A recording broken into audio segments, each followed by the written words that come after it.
All right, and right now it is 8:12 p.m. So 30 minutes plus that is 8:42. Okay.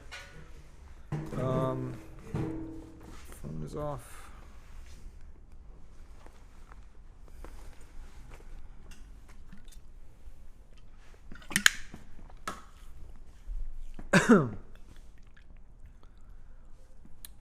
Welcome to another episode of Anyways, which is a podcast discussion show about the television show Deadwood. We are today talking about True Colors, which is the third episode of the third season of Deadwood.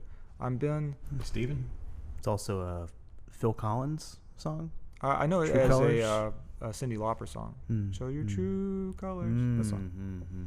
Mm. But That's right. yeah, It's true. But it's, I think it I don't know who did it first. maybe it's like goes back beyond. It could. I don't know. I have no fucking Back to idea. 1876.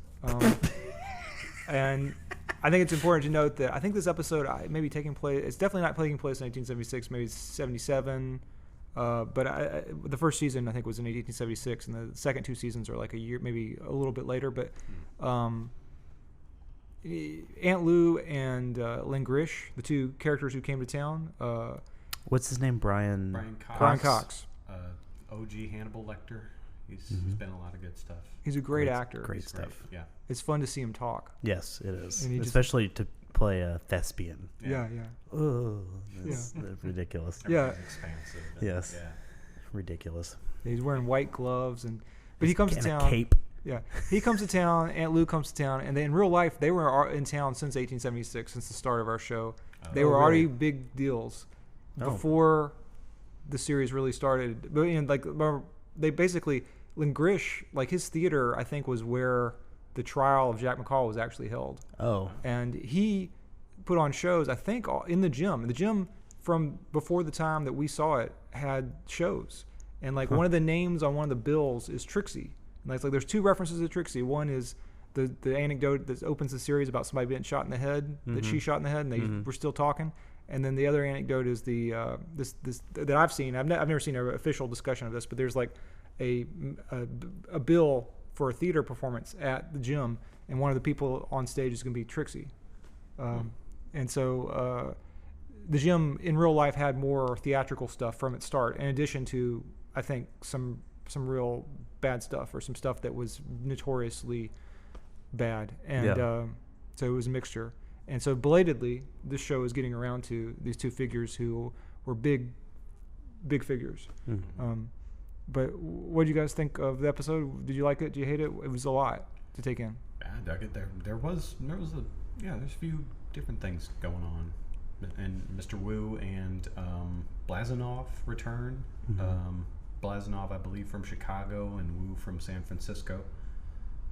I dug the episode. I thought it was interesting that our two big baddies from the first two seasons are basically whipped dogs in this episode. Yeah. They've sunk very far. Al has completely deflated. By the end of the episode, he just is unlike himself in the entire show. He's looking very quiet. Yes. I mean, he even lets Yeah. what's his name? Slap him on the ass. Lynn Grish. Yeah, Lynn Grish. They Which go back. they go back, So but maybe- still, he might have more to say about it. Yeah, and, I mean- have a comeback. He didn't have anything to say. Right. Yeah, Trixie calls him out, and he walks around town. Right. And Lynn Grish, Brian Cox is just like, And she calls him out about it too. Yeah. What the fuck are you doing? yeah. Yeah, right at the beginning. Yeah. And it's just like he's affected. His finger got fucking cut off. Mm-hmm. It's like, and he can't do anything about it. He Right. said I could cut his throat, Yeah. and then Lynn Grish puts it at, well, that's because you have ambition for this town. You like this town. You don't want to see it destroyed, Yeah. which is very sweet. And then also, but I mean, this is kind of par for the course. I mean, Bullock is also without any power and realizes this.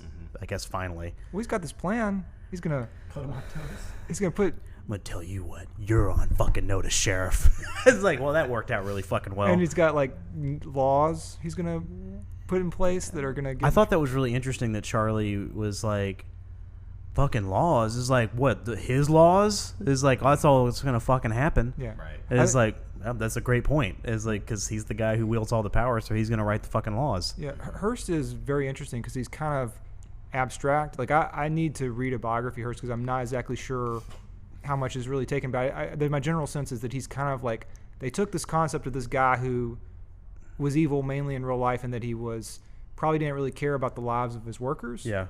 And they've made him into this He's finally stepped out of his skin, like his, it's almost like he's some sort of bug creature, right? And Yeah. he's like shedded his exoskeleton and has revealed like 4 extra arms. His true colors, Yeah. if you will. Yes. Ooh. Oh, you're right. And we kept waiting for him.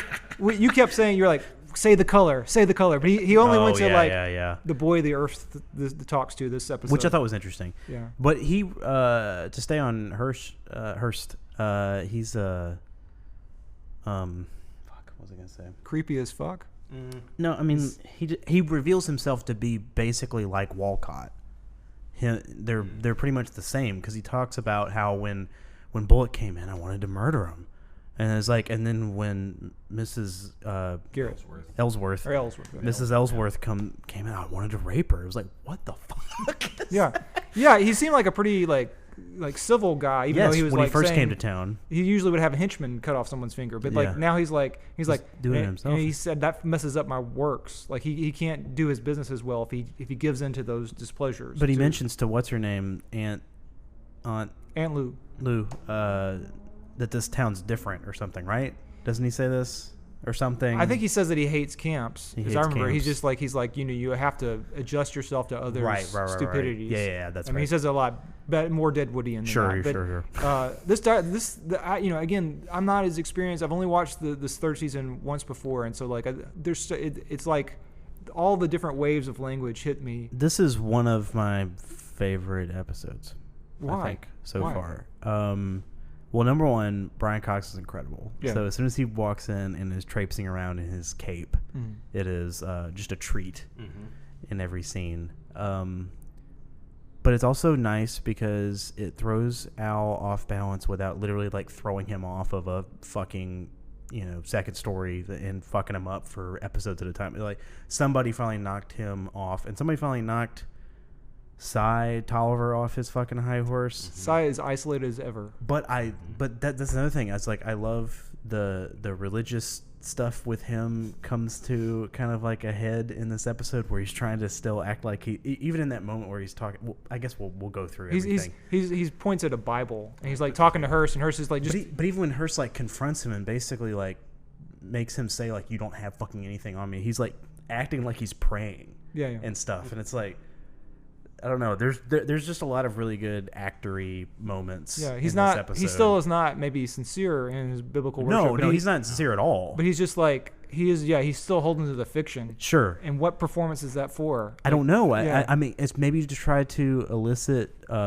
some pity, which I mean is all he can hope for now, because he literally is a dog and says something about how like he basically has a tail. What? No. Why would God? Why would God give God me a wouldn't tail? have given us a tail if He hadn't meant for us to wag it or something.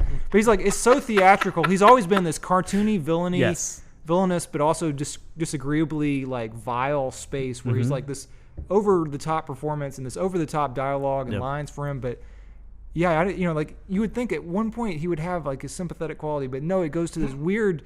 But you're right. It's like he's not in a position of power, but he still holds on to lying contemptuously, which is actually a great character move. That It he is. Would be. What does Hirsch call him? Does he call him a bag of shit? What does he call him? He does. Lying, blackmailing sack of shit. Sack of something, shit. I believe, Yeah. This is finally.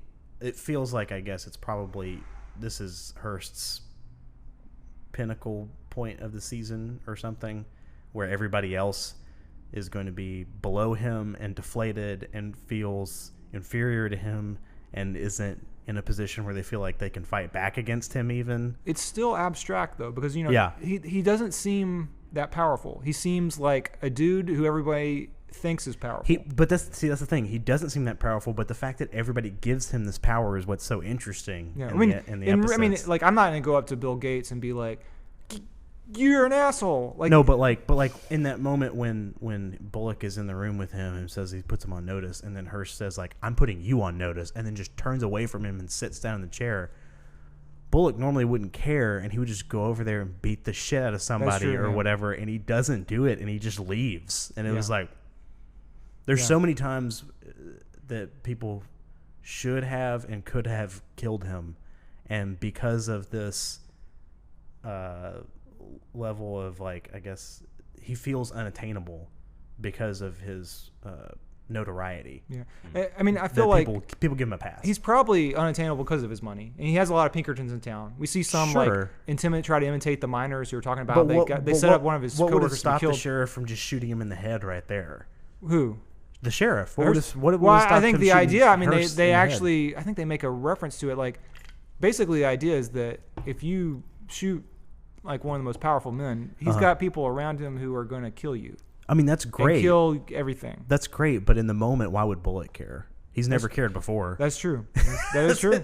He's only cared when people demonstrate that they have something on him or over him. And so it pisses him off. It makes Hearst a very weird character in that, like, you have all these people who are they don't like him. Yeah. They don't want him there. Yeah. But they never do that. Right. Like, why don't they do that? I don't know. Why don't people just go up to any number of horrible people and just like kill them? I don't know, because they feel like they can't. Well, also because they don't want to murder someone, or they don't want to go to jail, or they'll suffer repercussions for it they don't like. But let's say you're in Deadwood and none of that matters. I don't know. The town's becoming more civilized, don't you think? I mean, Al depends on what you mean by civilized. You know, LaGriche says, this place is worth saving. They also did finally mention laws. Yeah, laws. No laws at all in Deadwood. Yeah. And every other thing. Yeah, and every other thing. But yeah, Al mentions burning down the place again for like the 4th time, and for the 50th time. You know, it's the 4th time I can remember in my head. There's been a lot of talk, you know, here in our particular discussion of this in 2019 of Game of Thrones lately. And one thing that Game of Thrones, it steals a few things, including Al Swearingen.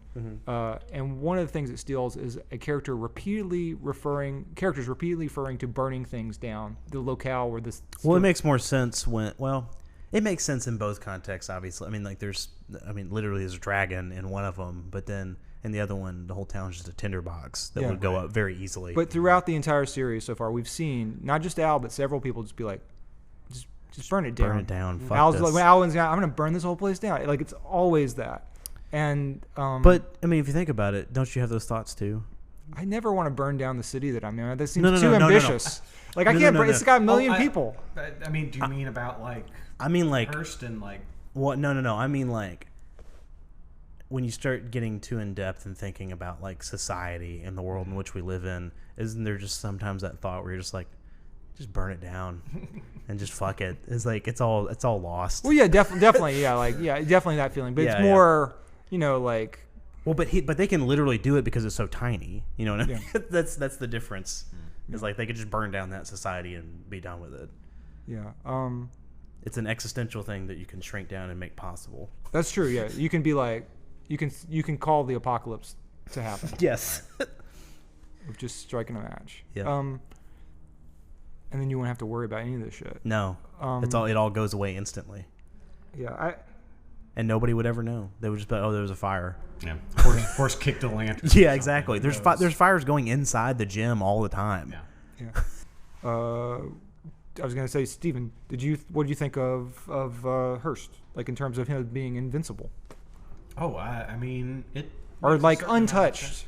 Yeah, I mean, I don't know. It makes a certain amount of sense. I mean, if you murdered him, word would get back to, I don't know, interested parties. You know, he has Pinkertons all over the town. Yeah. Already, we see these dudes in black suits. He's got waves of them. That's right. Yeah, all of his goons. Yeah, and they're like making fun of the miners in the jail, and the miners who are trying to unionize. Right, that's what's going on. The Cornishmen. The Cornishmen, they're trying to organize a union. Well, correct? That's what it seems like, yeah. I mean, that's what they keep talking about. Well, we learned that the guy who got shot the first episode of the season was talking about unions. Okay. And then this other guy they're talking about, a guard pushed him onto the way of like a tram or whatever, so his legs got cut off and he died. And he was also been talking about unions. That's an interesting thing. Like, Deadwood had a lot of people, and a lot of people from Europe, and a lot of people, and I was reading an article in preparation for recording where it was a socialist website, a modern socialist website, and they pointed out how the television series Deadwood doesn't really take advantage of some of the stronger elements in terms of like unions in Deadwood.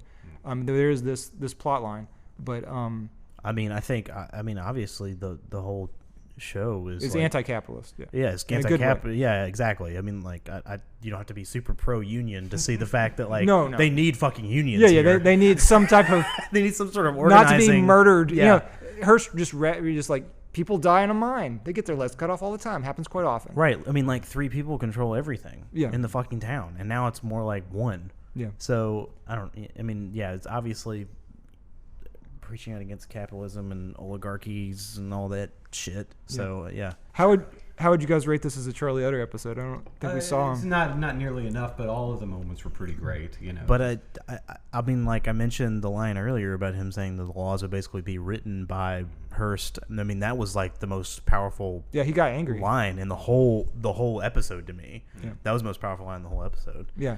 Completely ruined Martha's dinner where she was offering strawberries. And Strawberries. potatoes, and he was complimenting very. What an odd scenario Yeah. that they're in over there at the Bullock house. I just don't understand it anymore. It's so strange. What's so strange about it?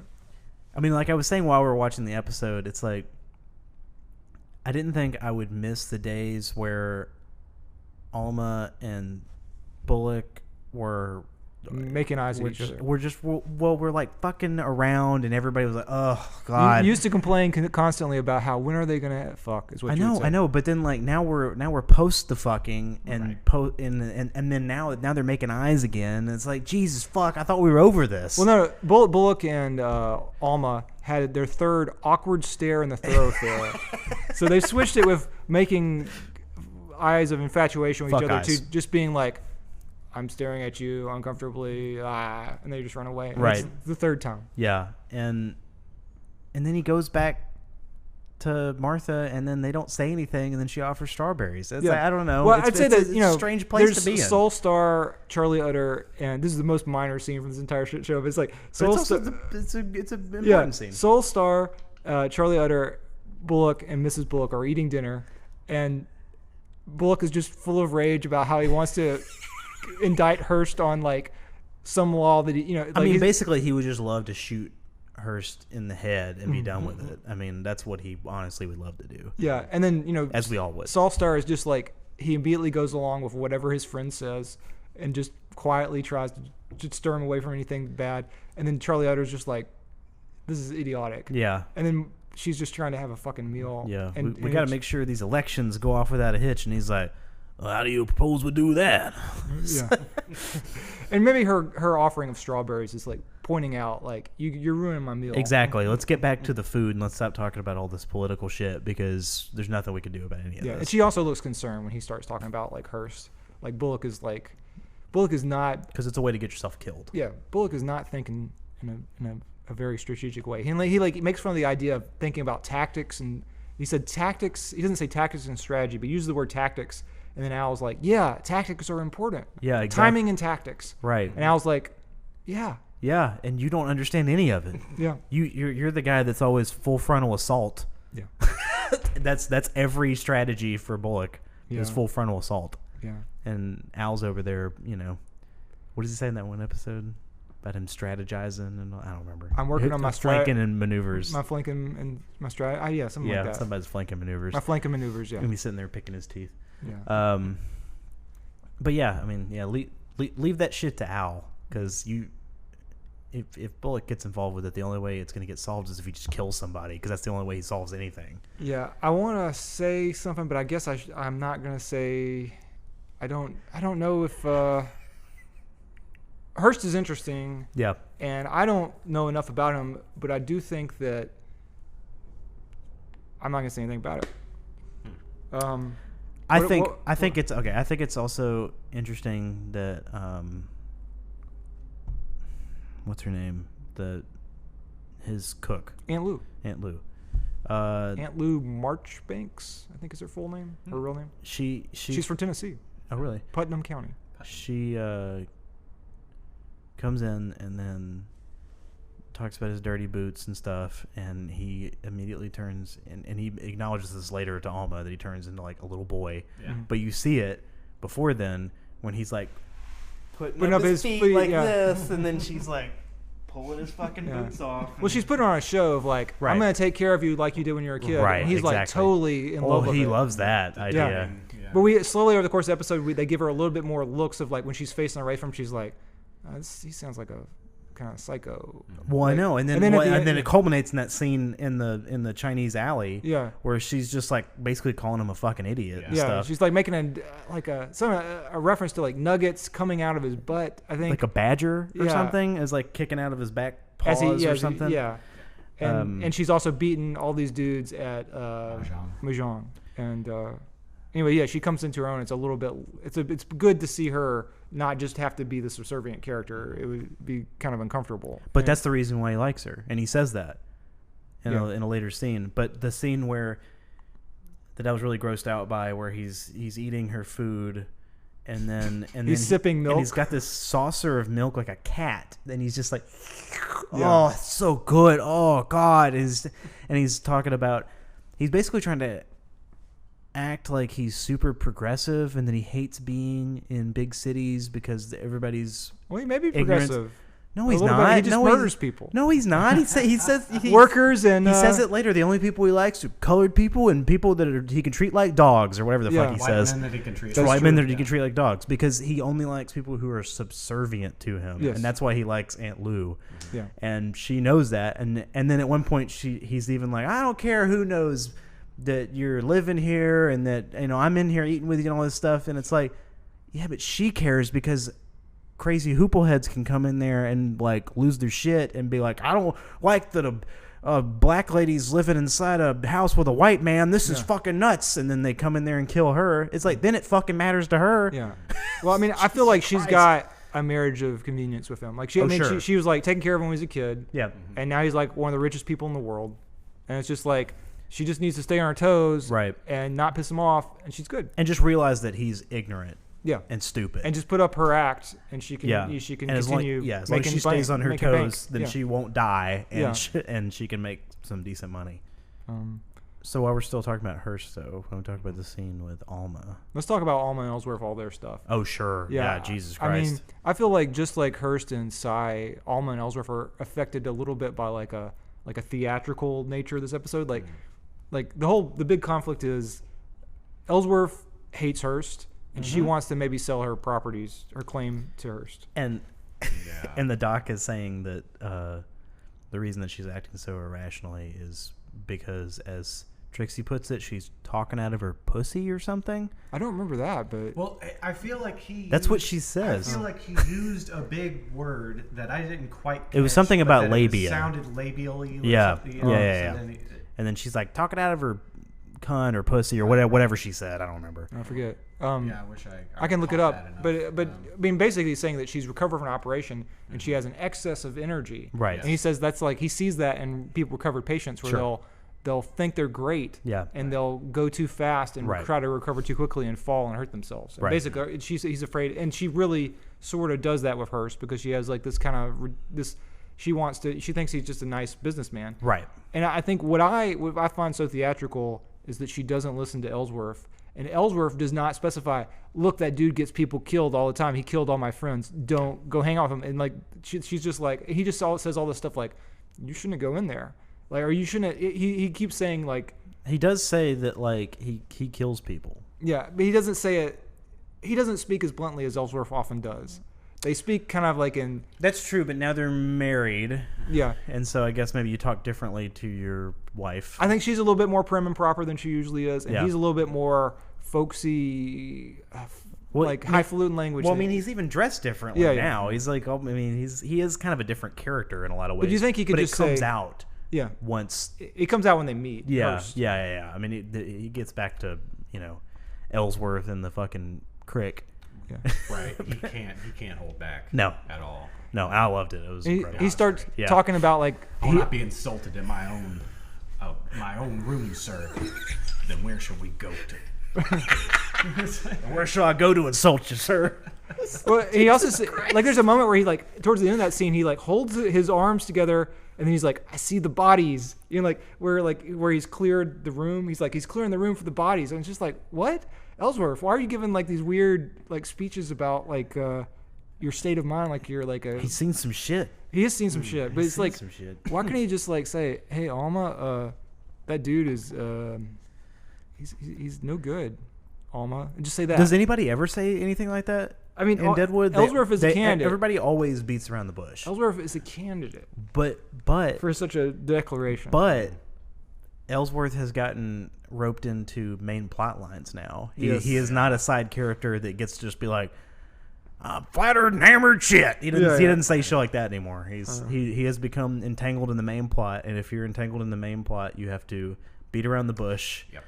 And much like I'm doing now. Well, also Alma sees that she says he's patronizing her. She has a chip on her shoulder about like being treated differently for being a woman, very understandably, and she calls him out and Doc Cochran out in this episode where she's like, but maybe she wouldn't feel patronized if he would just say what he meant. Yeah, and he tries to like, I'm the husband. Yeah, you gotta listen to me, and she like, this is so laughable. Well, that's after he loses his shit in the room, and then is like, I forbid it. And then she's like, she like she has to turn away from him. She turns away, just points herself off screen, and then turns around and talks to him. And has like a smile on her face. And she just says like, "Oh, now you've scolded. Now I'm following your instructions. Would you go please pick up the You've scolded me on the thoroughfare in front of all of the people in the camp. Congratulations." Yeah, but she also says to Doc Cochran, she's a little bit better. Doc Cochran and her have like the first scene, their right? bus with her.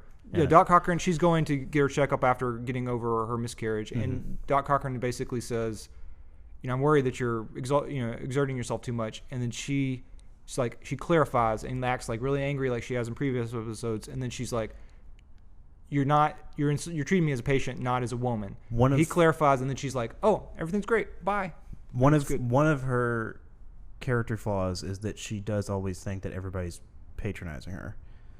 Yeah. And that they're not just speaking bluntly to her about a situation. Yeah, I'd say that's an exact summation of what she does wrong. Yes. And it fucks her up this episode. Yes. That is her that's her main thing. Yeah. And Bullock says that he can't just say what he fucking means. Yeah. The entirety of season 2's like Bullock's script could be printed on one page, double spaced. Mm-hmm. Delighted. Yeah. Okay. He's great. I love him. Ellsworth says he has a great. I'm sorry. He has a great Go ahead. scene, I think, in this episode where he comes in and talks to Swearingen and goes to the bar, and I think it's the most acting he's done so far in this season. Where he comes in and talks to him, and he's like, went to talk to Wu to get into his fucking locker or whatever. He just stood in the way and said, "Switching." It's like, and then they have a little back and forth. Yeah. And I don't know, like I thought he actually did a lot in that scene. He basically was like, doing this. He's really interested in securing the body, the body of the Cornishman who they threw in there, and he's like, I want that body. Yeah. And he's angry at Swearingen, and they slowly explain to him that no, Wu was showing you the dead body. You just didn't understand what he was showing you. And it's another one of those moments where he has to interact with the people at the gym. And at the end of the scene, he has to like nod goodbye to Charlie. Yeah. I mean, not Charlie, to Dan and Johnny. And he's just like, it's like his best he can do. He's just like, all right. Well, because he always gets kind of ganged up on by them. They all start kind of they literally going back and forth and stuff. Had guns out against each other. So Sure. But it's like he's now working with them. So do you think Timothy Oliphant on this show got pissed off because like in pretty much every single scene he's always the guy at the disadvantage?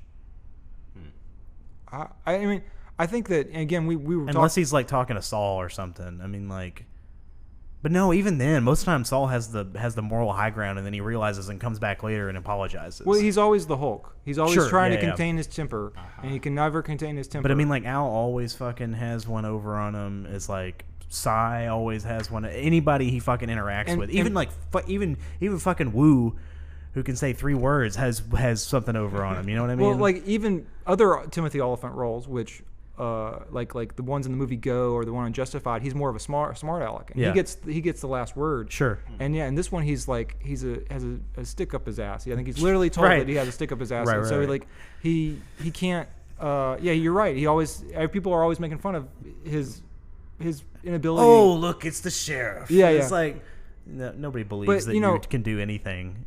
Like, there's a lot of press about the Deadwood movie, which will be coming up in about 15 days from this recording, and he basically said, like, when the show got canceled, he said he did a little jig, like he was very sad and upset. He just bought a house, but at the same time he was sort of He on built some the Bullock level, house? He built the Bullock house with bare hands, but he was somewhat, they revealed Westworld tore that down, so they had to rebuild it for this movie, but basically he so that tour that Al took us on this episode is just not accurate anymore. no, I mean, God, no. Oh, No, man, the whole that's place too gets bad. torn That's down and too bad. rearranged. But Well, it's 15 years or so Yeah. later. Yeah, sure. It would have been anyway. Just being a smartass. but Bullock said that he felt like, or Oliphant said he didn't feel like he was ever knew what he was doing right, and he wanted to second guess the role, and he was like, I didn't get it right, and people were like, no, it's great, let's move on, next take, next scene. It's like, and he didn't feel strongly about the role, Sure. and I love his performance. I think it's a Oh great yeah, I performance. think it's great too. It gets criticism online. People are like, he just clenches his jaw all the time, but that's the character. That's what he's supposed to be doing. He's me saying that he's a straight man. Me saying that he's a disadvantage every scene is not a negative for his character or for him as an actor. It's that's how he's painted into every scene. Yeah. And it's just interesting to watch somebody who's supposed to be your main character or I guess he's your main character. I'm not really sure. Yeah. Maybe supplanted by Al, but yeah. Sure, yeah. But like who just never wins. Yeah. I I'd mean- say he got to be sheriff, and he's but what does that got mean? a nice house and two ladies. He's got a house full of shame and sadness. Yeah. Oh, they're going places. Are they? I don't know. They're getting over the loss of their child. But I was gonna say, I mean, the only win he has is that finally this marriage that was forced upon him by his dead brother, whom he lost the child to a horse, kicked that child in the head. He finally has gotten to the point where he has non-awkward sex with his brother's ex-wife. Right. yeah. And that's a win, I guess. Yeah. But Oliphant is a great subversion. We talked about this, but he's a great subversion of sheriff roles in that he's violent. He's still the good guy pretty much, but only on this show because he beats people. He's like just beats people up terribly and hurts them, and basically he's like, I don't think I killed them. Like he's he's especially chilling in terms of modern cops and the idea of police brutality. He's pretty scary. I was going to say that like in a modern context, and in an old context, but here's the difference: is like there's literally no laws, and like at this time period, you do just literally need to beat somebody up to teach them a lesson because there's nothing else you can do. I mean, I would say like in a lawless town, maybe to a certain extent, but I would say that I think humans are the same. Like they're assholes with guns who hid behind a badge throughout history as long as there were badges. Oh, sure. And so I would say that I don't know if the actual Bullock was that way, but this fictional Bullock is. But did you get excited when he beat up Alma's dad? Yeah, I know. Yeah. I mean, and it was comical actually because he has this. We talked about how weird it is. Like he uses it to seduce Alma. He's right. Like, I beat up your dad. Exactly. It's a sexual thing. And he's like crying, but he's also like giving this weird speech like a crying child. It's funny, and he walks out and you hear the military music, and it's making fun of how. But it is. You cheer it because the dad is such a bad guy. And then when he shoots the guy in the first or second episode or whatever, I mean, like you feel. First episode. Yeah. I mean, you feel like that was the right thing to do. Yeah. Generally, they cheat because they don't go all the way. They're not like, hey, this guy does bad things and it has bad consequences. It's like, oh, he's always hurting the wrong people, the right people. Right. Like just like Al is always like cutting the throats of like ruffians who are like evil, more evil than he is. And and anytime there's like, oh, he's gonna cut the throat of a kid, it's like there's like an out for him. Happens. Yeah. There's always. Yeah. And I think that goes back to what we were saying in a last season or 2 seasons ago, where we were like, there's always a little bit of messing with who's absolute evil and like toning down what we see of the absolute evil of the characters that we're more sympathetic with, like Al and Bullock. Except for Sai. Yeah. I mean, so Sai is just evil incarnate. It just progressively gets worse. Yeah. That's it. But yeah. I'm sorry, did we miss anybody? I don't think we missed anybody, but Are there any other? Well, I mean, there's probably something we missed. Well, I mean, we haven't really talked about what's his name, Lingrish? the theater guy. Yeah, let's talk about Lingrish. I mean, not much happens. He just kind of gets the lay of the land from Al and is sort of settling in a way, just kind of like just taking the temperature of Deadwood, and we get our introduction to him. He gets along well with Merrick. Gets along well with Merrick, and Merrick is delighted. Yes. By a feat, I guess you might say, sort of. Yeah. Man of words. Oh, anybody who can say $5 words is going to be Merrick's best fucking friend. He's got a silver tongue, and he knows how to utilize it. Yeah, he's full of shit. He's so full of shit. When Merrick introduces himself as the publisher of the Deadwood Gazette or whatever it's called, Deadwood, the Black Hills Pioneer. Black I think it's Deadwood Pioneer in the show, Black Hills Pioneer in real life. Yeah, and Langrish is like, oh well, that accounts for the halo I see above. And Merrick actually looks up for a second, like, well, he's similar to Swearingen, his friend, in that way that he's always bullshitting everybody. but that he is always complimenting, and it's not under a veneer of he's obviously making fun of me. Yeah, right. That's true. Well, he does seem. He even outright says, this is not how I'd like to make an introduction, or this is not how I'd like to. Oh, when everybody's staring at him while Al is walking him down the boardwalk. Yeah. Motherfucker. Yeah. And he rejects Al. He just walks away from Al. He's like, I got better things to do. I need to. And I don't want people to associate me with you screaming about how Hearst is a cocksucker or whatever the fuck he says. The scene where he goes up to Joni's, Oh my god! which is now a school, and she's like, "I'm making it's no longer a brothel." He's doing this. Very similar to Farman last season. It's just and then, he's peeking in through the window around some barrels. Yeah. And they call him some animal Yeah. thing, but but she thinks that he's there for the brothel. He's trolling for And then she's like, strange. she yells at him to go away, and it's just what did she say specifically? Because Something like shoo now. Or it was really funny. I can look it up. It was literally like chasing off like a mongrel dog that's getting too close or something. Yeah, or Joni. That's her only bit in this episode, right? Yeah. That was. Yeah. But it's funny. It was good. Well, I'm still on the path to finding it. That's all right. He also took him on the tour of those different houses, and Al's just like, I don't remember who the fuck that house is, and it's like, and he's like, well, then who the fuck owns this? And he's like, well, guess everybody the fuck owns it. Was that O'Shaughnessy's place, the hotel, or what? I didn't see O'Shaughnessy's hotel, but it would have been there because it's right next to. Do what? It's right next to where Saul Star is. The building that he was referring to, that it's everybody's. I don't think he was I referring think to he was a referring building. to the the park, green space. the little green space. There was a park there. I misinterpreted that. I thought you were talking about the building behind the. No, green it was space. like this strangely. It was just a little courtyard. It was a strangely progressive moment where Yeah. it was like, oh, this is like the beginning of a park. We've mentioned unions. Yes. And we have the idea of a common space. Right. And we have this notorious capitalist dude taking over everything. Right. And but then it's so weird to have Al, who's also a capitalist, and him suddenly realize I guess nobody owns that. This Al Swearingen is just a heroic figure. Yeah. Suddenly this heroic fucking figure. He just knifed a couple people a few episodes ago. Yeah. But I was gonna say that. What was I gonna say? Oh, have we talked about how Shaughnessy is actually Tim Driscoll? I think we have discussed that. Oh, the actor. Yeah. Yeah. He's a repeat, just like Garrett Dillon. Okay. Yeah. We talked about that last episode or something. Driscoll now. He's the guy who gets his throat cut in the first episode. The super complicated deal that happens to get E-Bomb's World's gold claim. Yeah, and he's also Krasnus, who sells Daenerys her unsullied soldiers in Game of Thrones. Yes. So he's like Dan Hildebrand. He's a interesting actor.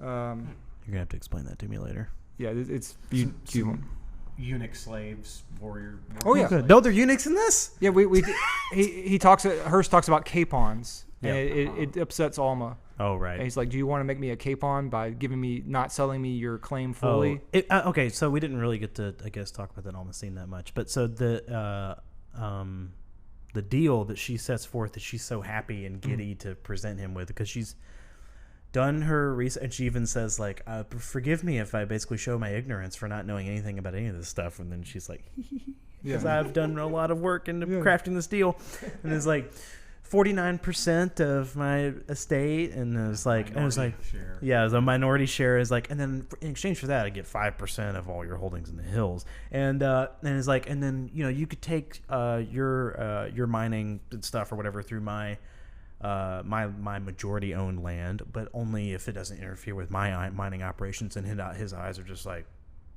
what the fuck is going on here? I thought I was about to take some woman for everything that she had. His jaw gets He's bullocking straight out. Mm-hmm. Yeah, that's again. He's. I would love to see the historical documents which led to that scene. I don't know if they exist. I feel like I mean, I definitely though, if he was that horrible on an impersonal level, we wouldn't know. I really need to read his biography, but we wouldn't know it. Like in terms of our official record of George Hearst, we just wouldn't know it. It wouldn't be in the official record. I'm sure if you asked Orson Welles, he would say that he was a giant piece of shit. His son is fucking awful. but you know, his son who was inspiration flows downhill for Citizen Kane. Yeah. But anyway, this is where Citizen Kane's dad made his money. Right. Anyways. Bucktooth beaver slapping logs.